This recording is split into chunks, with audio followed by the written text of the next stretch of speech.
Now, a warrant for the arrest of embattled Chief Executive Officer of gold dealership company Menzgold has been issued. Nana Appiah-Mensah is wanted for defrauding by false pretense after months of failure to pay investors of Menzgold their entitlements. Well, apart from Nana Appiah-Mensah, the warrant is also for the arrest of Rose Tete, believed to be his wife, and his sister Benedicta Mensah. There are reports the embattled CEO is hiding in South Africa or Nigeria. Interpol has been alerted, while any Ghanaian with knowledge of his whereabouts is also charged to effect his arrest. Here is Director General of the Criminal Investigations Department, Mame Ya Tiwa Adodankwa, explaining the development so far. After investigating this case for some time now we are aware that Nana Appiah-Mensah is not in Ghana. So we have started the process of letting Interpol put him in the red notice. And one of the documents that we need to add is warrant of arrest from a court of competent jurisdiction, which we have already done. We have obtained the warrant, and now we have initiated the process. Interpol will look at the reasons why we are saying the person is a fugitive, and then they will inform all the member states to be on the lookout, arrest and then extradite the person to Ghana. So we have started that process. Okay, so we're told you just mentioned about a court warrant. We've just seen that's a bench warrant for arrest of all Menzgold directors. Is it just number one that this court warrant is for, or all the other Menzgold directors? And when did we get this bench warrant? No, there's a difference between a bench warrant and a warrant of arrest. A bench warrant is where the person is already before court, and then maybe he's been granted bail by a court, and the person has jumped bail. That is when you go for bench warrant. But this is a warrant of arrest. We haven't taken him to court yet. I'm aware of that arrest, but that arrest was not done by the police. So if the arrest was not done by the police, he couldn't have jumped bail from us. Rather, we are looking for him. We are looking for him, and it is only number one that we are looking for. We have already obtained warrant of arrest for 2 other directors. We have started the investigations, and we have gone to a certain level. You see, when you are doing investigations, maybe from our strategies, you don't start by arresting. You need to arm yourself with enough information so that when the person appears before you, you can ask the right questions. So we started this investigation somewhere in December, and we have gone to a level where it is now we are ready for arrest. That is why when we got to know that number one is not in the country, we initiated the processes of informing Interpol so that the 194 member states will help us to arrest him. So any information that we have, example, the possible location, address, telephone number, we have to provide all the information to Interpol, and they will inform the other member states to be on the lookout for the person, and then they will assist us in arresting that person. But if we've been looking for number one, at least from what we've been saying so far, how did he get out of the country without the CID or the authorities getting to know about it? That would be very difficult to say because from our records, from the record that we have, we were of the opinion that he was in the country. It was when we realized, we tried to locate him, that we realized he's actually out of the country. How he got out would be very difficult for me to comment. There was no record of him leaving the country, at least through the airport, from what we've checked? I am yet to confirm that, that when he left the country and through which exit point that he left. But when was this alert issued to the Interpol, for instance? The alert issue, we started the initial processes. You give them the information why you think Interpol should come and assist you. And then that one has been accepted that we have reasonable justification for declaring the person as a fugitive. Then you back that with a warrant of arrest issued by a court of competent jurisdiction, which you have also added to it. Okay. But why exactly are we looking for number one? I think this is something that you already know. Whenever somebody does something that is contrary to the law, then the police will have to come in. That is, crime. When somebody has committed a crime, then we have to come in and investigate possible arrest and then prosecution. Currently, I'm unable to tell exactly what are the charges that we'll be preferring against him. That is why I said we'll be investigating. But apart from the predicate offense that he would have committed, we'll also be looking at money laundering, and also be tracing assets.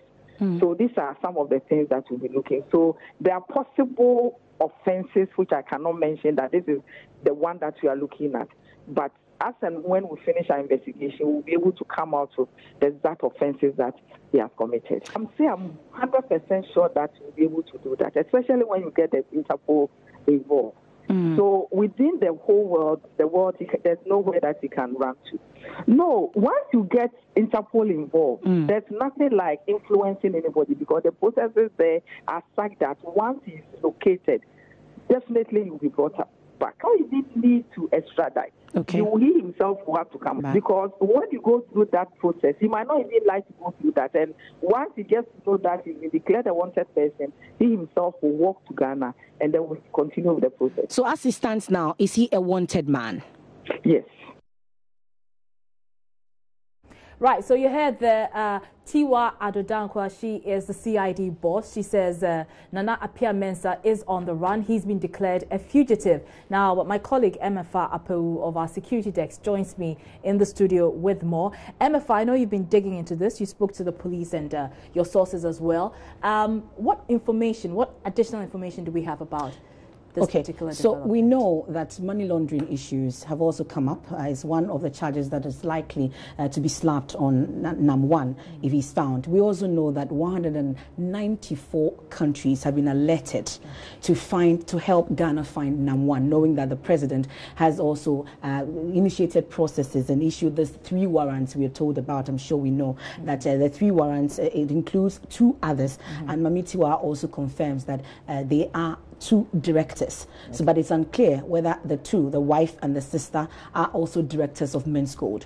We also know that the Financial Intelligence Center of the Bank of Ghana have also initiated processes to freeze his assets. But the main concern also is that most of these assets are either rented or not in his name. These are some of the issues we are finding out. Also in the last minute, also Parker has been to the wife's shop at East Legon, Shiashi area to be precise. He's been operating. And we spoke to him a while ago, and he tells us that the wife has not been at the shop for the past 2 months, also because the shop is being run by the brother. But the shop attendants, confirm that indeed they've been paid their monthly salaries since this issue came up, but they just don't know the whereabouts of their madam. We asked Mamitiwa why now, because that's the concern for the minority. Of course, they've stated that why now, because if you didn't do the needful, by now that you're freezing his assets, he must have transferred all monies from his accounts, if any. That is, if he saves in any bank, after all, because there are rumors that he must have been saving in his own home. For instance, he has votes that he must be keeping his monies in there. So that's the concern of the minority. Why now? And I posed that question to Mamitiwa and says because criminal issues are coming up. Because if you check the warrants, for instance, it's defrauding by false pretense. That's what came up. But now that money laundering issues are also coming up amongst others. So they say that is why they are coming in now. You've also heard from Gabi's post, for instance, you've read that he jumped bail. There was an arrest some time back. Yes. Mamitiwa confirms that yes, there was an arrest, but it was not from the CID. The first arrest was, we're told, that is from the BNI. That's how come a warrant and not a bench warrant was issued for the 3 of them. So it's a warrant for him because this is the first time the CID is seeking to arrest Nam1. So that's where we are assistants in the issue of finding him. But she tells us that Nam1 can run but cannot hide, and that the issue about him being a man of influence will not come to play, because this time around 194 countries, including the countries that people are hoping that he will be in, which is Nigeria and South Africa. And these 2 countries are part of the 194 countries that are part of Interpol states. I see. So the security agencies in those countries are also actively looking. Yes, they've been alerted on him. So anyone who finds Nam1 in any of these countries are supposed to alert the security agencies in that country to find him. So 194 countries around the world, and not just in Africa. So it means that wherever he is, they are on him. And she tells me that 100% they are sure that they will be able to get Nam1, but did not give timelines. And the issue about how come Nam1 left the country without any of the security agencies in this country knowing is that she tells me that he certainly did not go through the Kotoka International Airport because there's no trace of, information as to how he got out of the country. So possibly the rumor was that, or information that we picked up was that he must have gone through Togo to Nigeria, then to South Africa. So it's between Nigeria and South Africa that Namwan could be in one of these countries. We are told that the nuclear family have been moved to the UK. So they are also, these two countries are also part of the Interpol states. So definitely they are 100% sure that in the nearest future they'll be able to arrest Namwan and extradite him back to Ghana for the processes. And for her, she thinks that Namwan should not wait to be arrested. He should come back to Ghana himself for the processes to kick in. Well, given that all of these have been put out, do you think that he will, voluntarily surrender himself? That's what they're hoping, that will be done. They're hoping that he will be able to do that, because if he's arrested, he'll be extradited back to Ghana for the processes to kick in, from what she tells us. All right. Thank you so much. That's MFR Peru. She's with our security desk here. I also have Kojo Yangson, who has been digging into Nana Appiah Mensah's social media activity and his background, and he joins me in the studio now. So what have you found so far, Kojo? Well, quite a lot. We first had a look at his social media activity to see if there were any clues there as to his recent movements. We noted that on Twitter, where he was very active, his last tweet was dated the 27th of November 2018, and this is what he said, just briefly. Instead of us being resolute, you've fallen for the misconceptions and further denigration of my name and the brand. We shall do the needful now. God knows we defended our collective cause. Hashtag posterity. Hashtag hail Menzgold Global. So this was when? This was on the 27th of November. He tweeted from his iPhone at 10:42 in the morning. We also noted that he last posted on Instagram on the 28th of November, the day after. This time around it was in the morning, and his message was again seeking to ridicule the suggestion that his organization was in any way dodgy or operating outside the law. He concluded by saying, at the end, what I would live with would be the shock at the silence of my friends and associates, and not the temporary slay of my foes. Hashtag values added. Hashtag life lessons. But we decided to try and put together a picture of who he is. We got a bit of biodata about him. He's called Nana Appiah Mensah, as we know. Born on the 16th of May 1984. That makes him a 34-year-old 34 years old, yeah. His parents are Susie Ivy Brew, that's his mother. His father is Napoleon Mensah Abrompa, and he has two siblings. He has one sibling and one sister-in-law who is Sima Brew. You can see images of Sima Brew's wedding, where Nana Appiah Mensah was seen throwing dollars into the assembled guests, and they, of course, having a good time running about picking up the notes.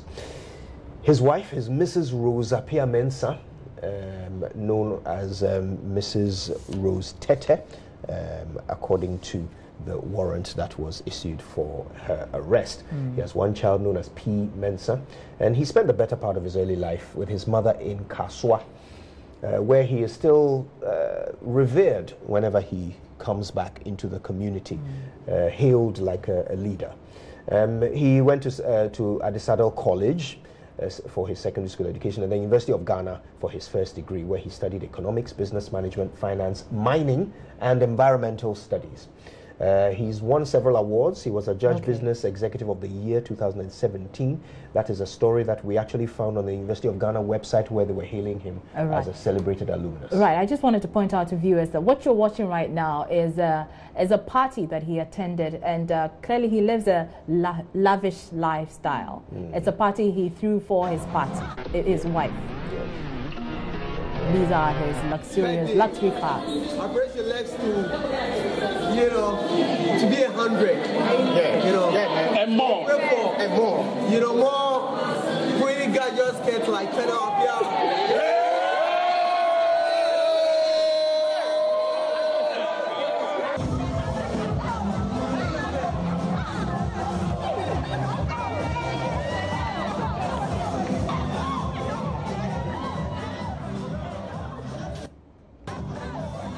Right, so those were images or scenes from a party Namwan through for his wife. So could you were talking about his background. Yes, and you know, in the interest of disclosure, I wasn't invited to that party or any other parties he threw. Right. All right, now Nana Appiah Mensah has several businesses. I can list a few of them. Menzgold Ghana, we already know. Brew Marketing Consult Company Limited, that is a company connected to Menzgold. Right.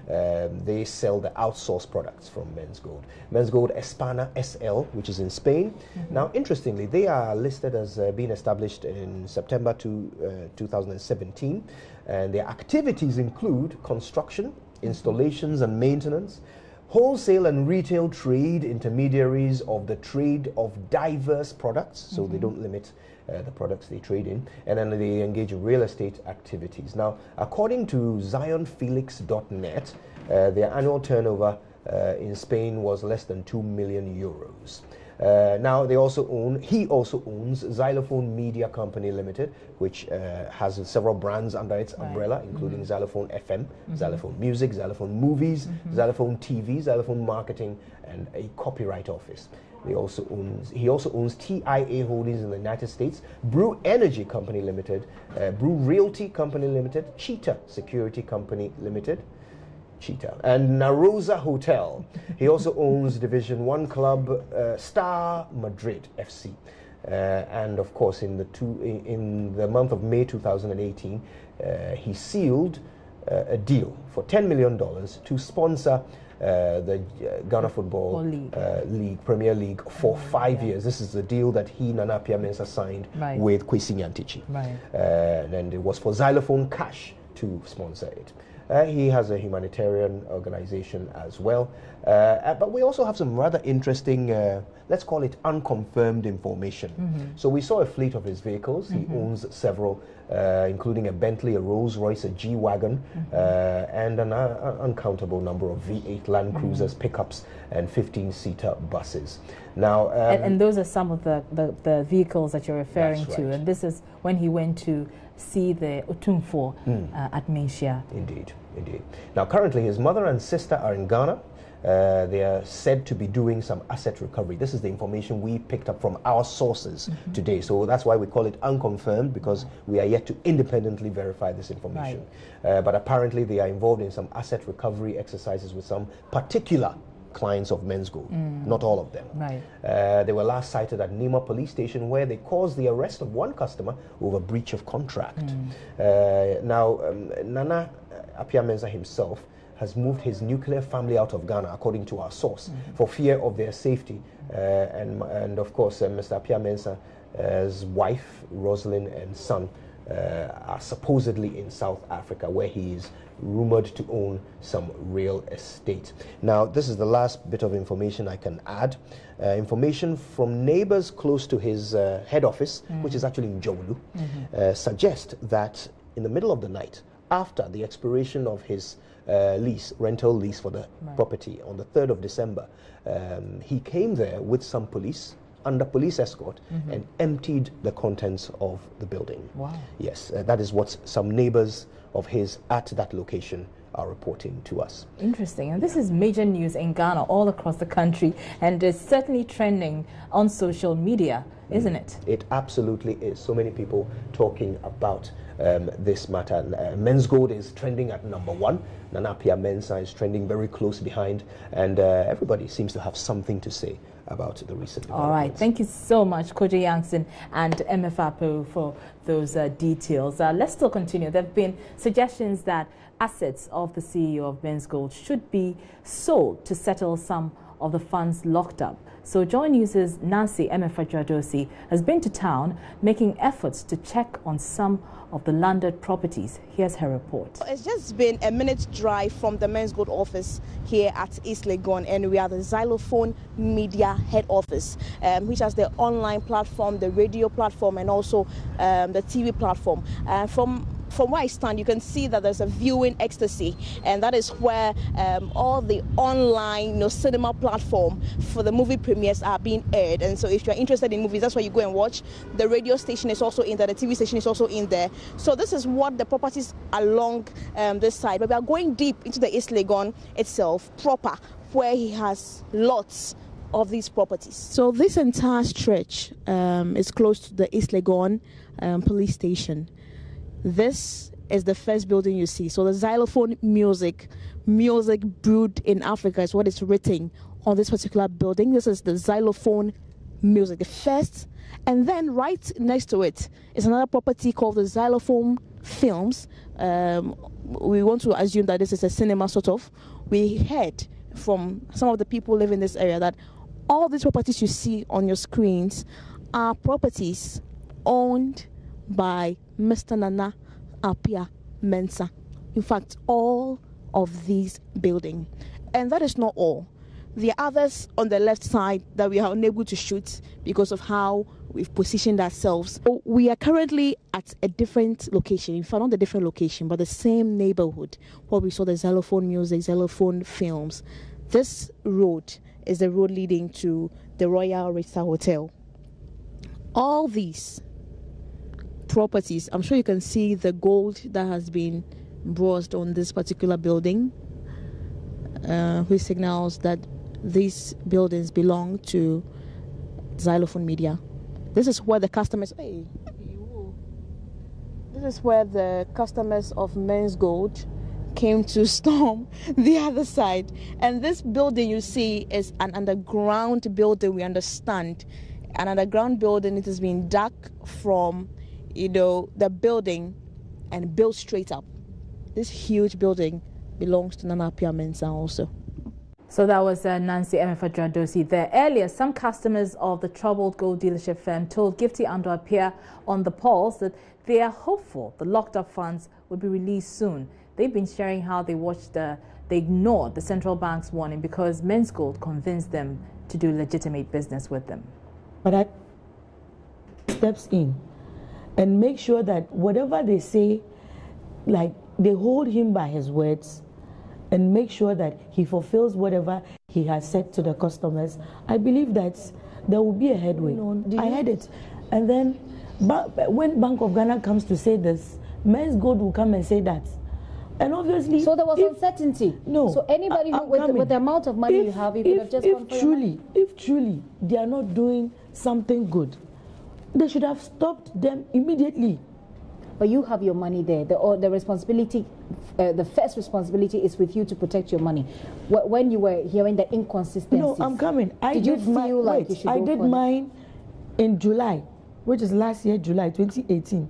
I believe Bank of Ghana came somewhere 2016 to warn, and then it continued. But anytime they come, Menzgold will come and say, we have the required license to operate. And who? Menzgold came to where I work. You see, when they started, they were going around asking people to buy the gold. Yes, to buy the gold. And they have a way of talking to you nicely. And they'll come, you need to invest for your future.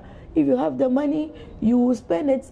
And I waited for all these years because I wanted to be sure.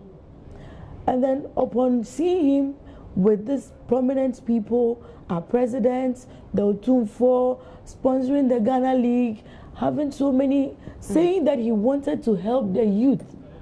So that gave you a sense that he's credible. A relief that he's doing something good for Ghanaians. Now, with emotions, this is not how I talk. This is not how I talk, but due to this issue, because it's like, it's a lifetime investment.